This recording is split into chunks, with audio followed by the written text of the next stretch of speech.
Pit Lane, a place of great peace and yet incredible chaos. You know, this place serves as a place for cars to come in and get refueled, rejuvenated, to keep running the race. And in the same way this pit lane serves an IndyCar, this book serves our lives as followers of Jesus Christ.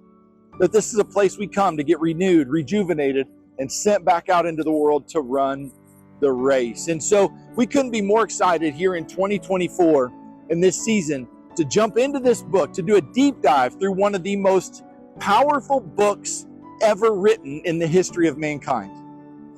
We're going to do a deep dive through the book of Romans, one of Paul's 13 letters.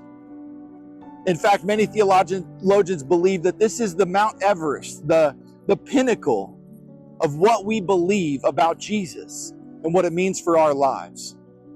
And so as Paul is on his third missionary journey, trying to make it to Spain, you hear a father's heart of wanting to go visit this church as he writes to this church that's in the midst of a godless pagan culture. This church that's in the midst of an oppressive government that has an iron fist rule on its people. This church that's in the midst of a culture that worships sexual identity, that worships things like abortion, that worships things like idolatry and false gods. And yet here is this church that will eventually change the world. And it all starts with this letter that Paul wrote to Romans. And so we want to invite you to go on this journey with us.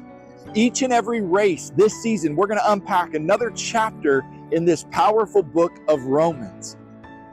And so whether it's our race day devotionals that we'll put out every Sunday, every race day morning, or our Wednesday wisdoms we do each and every Wednesday, we'll have many other resources to dive into this incredible book, to glean all that God has for us, to come in here and be rejuvenated and restored and sent out in the midst of a culture that is spiraling out of control. And so we want to invite you to go on this journey with us. Let's jump in together. Let's join Paul in his race to Rome.